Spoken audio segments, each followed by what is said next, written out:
Hello and welcome back to the channel. तो इस video में हम देखेंगे कि पिवट टेबल क्या होता है और पिवट टेबल को किस तरीके से यूज़ करते हैं एक्सेल के अंदर, और पिवट टेबल से रिलेटेड क्या क्या इंटरव्यूज क्वेश्चंस होते हैं ये भी हम देखेंगे एंड में।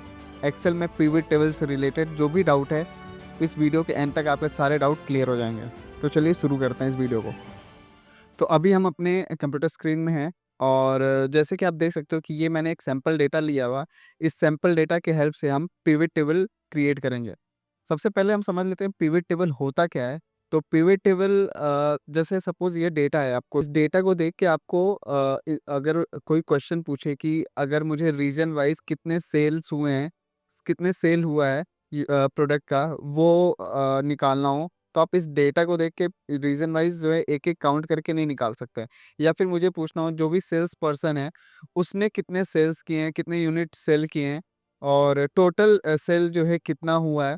अगर रीजन वाइज हमें क्वेश्चन पूछा जाए कि रीजन वाइज कितना सेल हुआ है, तो किस तरीके से निकालेंगे। तो पिवट टेबल के हेल्प से हम आसानी से इस क्वेश्चन सारे क्वेश्चंस के आंसर दे दे सकते हैं। तो पिवट टेबल बनाने के लिए सबसे पहले आप इंसर्ट के अंदर आएंगे। इसके अंदर टेबल वाले कॉलम में आपको पिवट टेबल का ऑप्शन दिख जाएगा।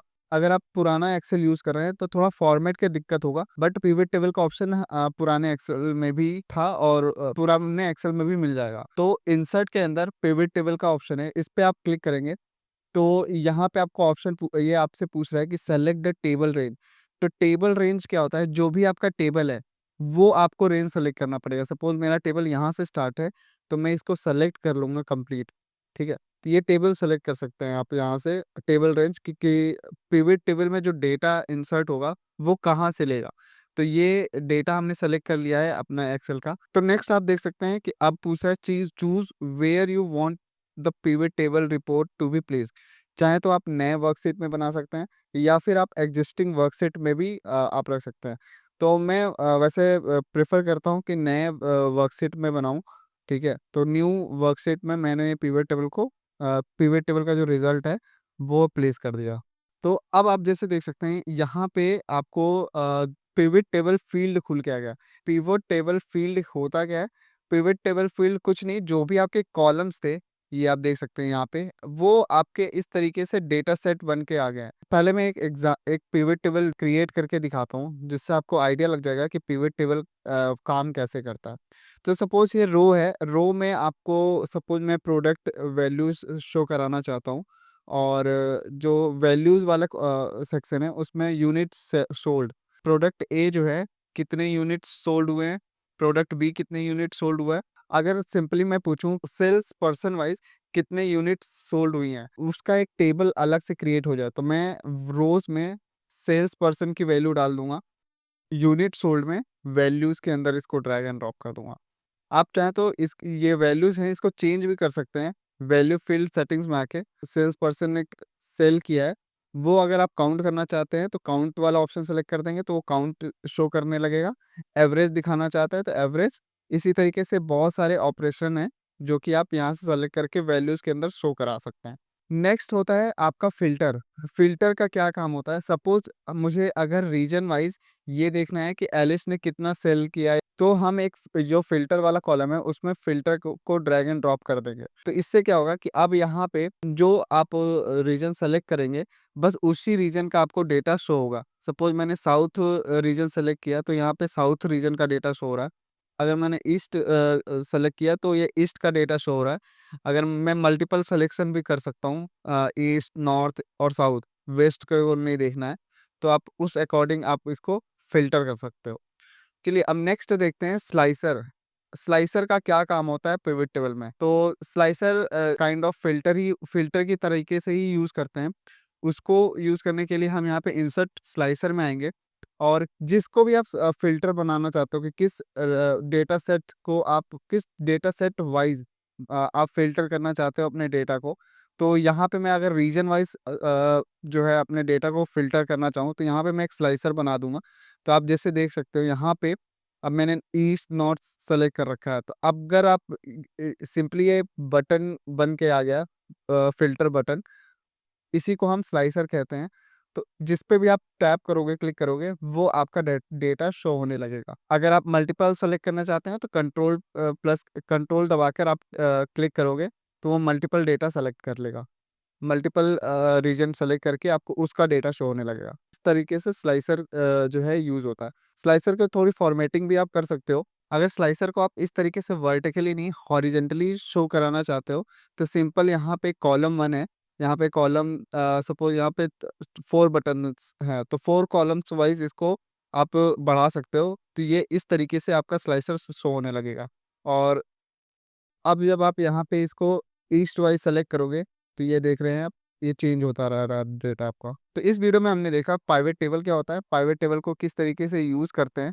तो आइए देखते हैं पिवट टेबल के ऊपर क्या क्या इंटरव्यू क्वेश्चंस होते हैं। मैंने यहाँ पे कुछ इंटरव्यू क्वेश्चंस आपके लिए शॉर्टलिस्ट किए हैं, एक एक करके सब आइए उन सबको देखते हैं। What is pivot table in Excel. तो जैसे कि मैंने बताया कि जो पाइवेट टेबल होता है वो आपके लार्ज डेटा सेट को ऑर्गेनाइज वे में एग्रीगेट और फिल्टर कर देता है और ग्रुपिंग कर देता है आपके जो लार्ज डेटा सेट है without modifying original data set. तो नेक्स्ट क्वेश्चन है जो कि इंटरव्यू में पूछे जाते हैं कि what are the main component of pivot table. तो सिंपल आप बता सकते हो जो भी जो पाइवेट टेबल के फील्ड वाला एरिया था वो सारे इसके मेन कंपोनेंट होते हैं, जैसे rows, columns, values and filters. Next question है how do you create a pivot table in Excel. Simple जो है आप डेटा सेट सेलेक्ट करोगे, ठीक है, go to insert, then pivot table पे आप क्लिक करोगे, choose where to place the table, new worksheet या एग्जिस्टिंग वर्कशीट में आप सेलेक्ट कर सकते हो। सिंपल ड्रैग करोगे डेटास को rows, columns, values and filters में, और customize calculation and formatting as needed. तो इस तरीके से आप पाइवेट टेबल क्रिएट कर सकते हो। पाइवेट टेबल बहुत ही इजी टॉपिक है। नेक्स्ट क्वेश्चन है how do you change the aggregation type in pivot table. तो सिंपली कुछ नहीं, आप click on any value field in the pivot table, then select the value settings, then choose aggregation like sum, count, average, max, minimum, and then click OK and apply। तो इस तरीके से आपका जो पाइवेट टेबल में जो aggregation है या फंक्शन बोल सकते हैं वो चेंज आप कर सकते हो पाइवेट टेबल के अंदर। नेक्स्ट क्वेश्चन है what is slicer in pivot table. Simple slicer कुछ नहीं, वो फिल्टर करने के लिए जो फिल्टर करने के लिए यूज करते हैं हम स्लाइसर। तो slicer is an interactive visual filter that allows user to quickly filter data in a pivot table। Last, next question है what is the difference between pivot table and pivot chart। तो pivot table जो है वो table format में होता है और pivot chart जो है वो ग्राफिकल रिप्रेजेंटेशन होता है, ठीक है। पाइवेट टेबल जो है अगर यूजेस की बात करें तो summarize data, and pivot chart use to visualize data. Interactivity की बात करें तो यूज फिल्टर्स एंड स्लाइसर, इसमें क्या आता है use chart chart filters and slicer. तो ये थे पाइवेट टेबल से रिलेटेड इंटरव्यू क्वेश्चंस। और अगर आप पाइवेट टेबल को डिटेल में सीखना चाहते हैं तो आप मेरा एक्सेल का कोर्स खरीद सकते हैं, लिंक डिस्क्रिप्शन में है।